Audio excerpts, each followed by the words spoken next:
Bienvenue à cette capsule du 24 janvier, notre 17e jour de notre défi, de notre défi de prière 2023 à l'Église évangélique de Chicoutimi.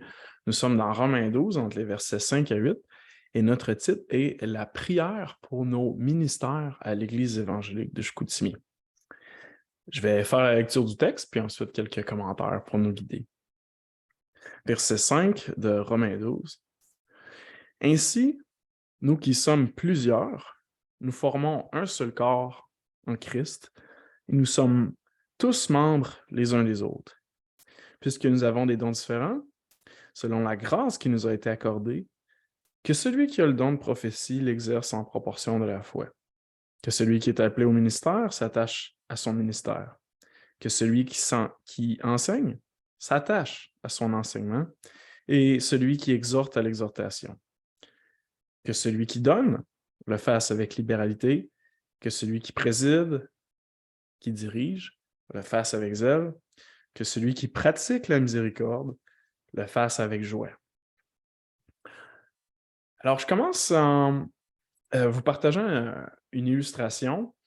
J'ai eu plusieurs blessures à mon genou droit et dans mon opération de reconstitution, eh bien, on m'a pris un morceau de mon muscle de l'ischio-jambier, donc le muscle derrière la jambe droite. Et ça fait en sorte que ce muscle-là est très faible suite à mon opération de genou. Alors, on va revenir à ce point-là au travers du texte.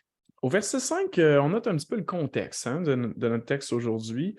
L'Église locale est un seul corps, constitué de plusieurs membres.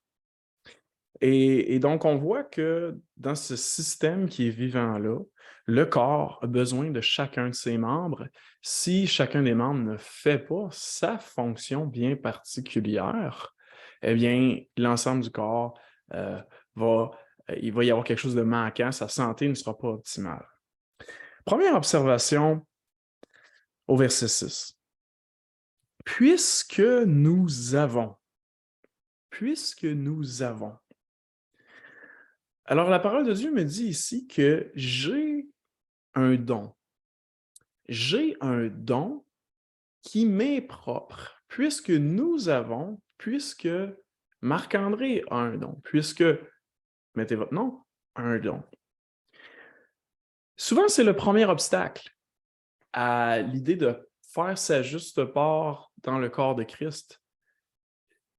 Cette incapacité à croire que j'ai un don. Alors, dites-le, j'ai un don. Allez-y, dites-le, j'ai un don. Alors, vous avez un don.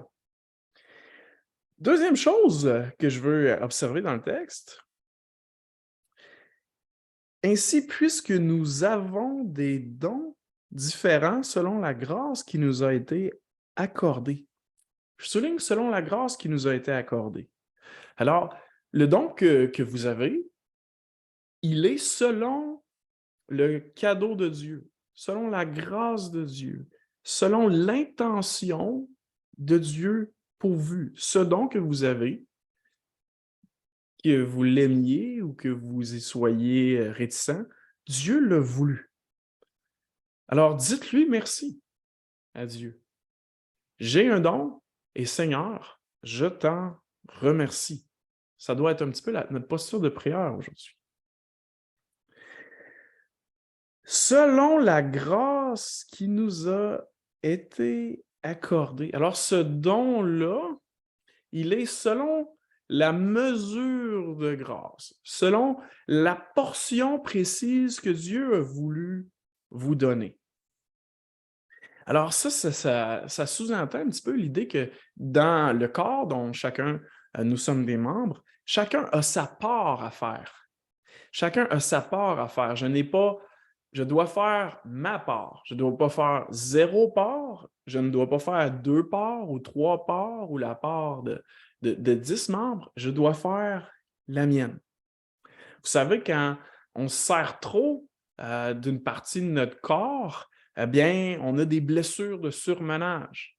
Alors, si je joue trop au tennis et que ma technique est déficiente, ben, je vais avoir un problème au coude. Ma coiffe du rotateur va se blesser. À l'inverse, s'il y a quelque chose que j'arrête de faire, donc si j'arrête de me servir de ma jambe droite parce qu'elle est plus faible, eh bien, elle va devenir encore plus faible, elle va s'atrophier. Alors, selon la grâce de Dieu qui m'a été confiée, c'est un appel à ne pas se surmener et c'est un appel à ne pas s'atrophier. Il n'y a rien pour moi ici où j'ai rien à offrir. Selon la grâce, selon l'appel du Seigneur. Ensuite, vous notez dans le texte, encore au verset 6, « Puisque nous avons des dons différents. » Alors, j'ai ma part à faire, ni plus ni moins.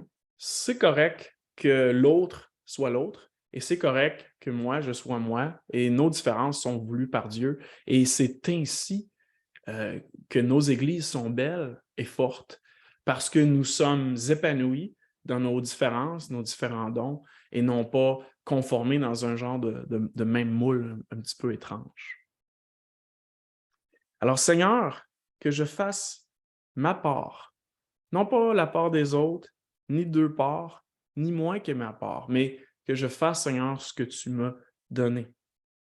Et puis, dernière observation entre les versets 7 à 8, on voit que Paul dit à chacun des membres de l'Église de Rome et à l'Église de Chicoutimi d'exercer leur ministère avec zèle, avec aplomb, que celui qui est appelé au service s'attache à son service. Alors, il y a l'idée de, ici, je suis venu pour servir. Je suis pas venu ici pour paraître, pour chiller, pour surfer sur la vague.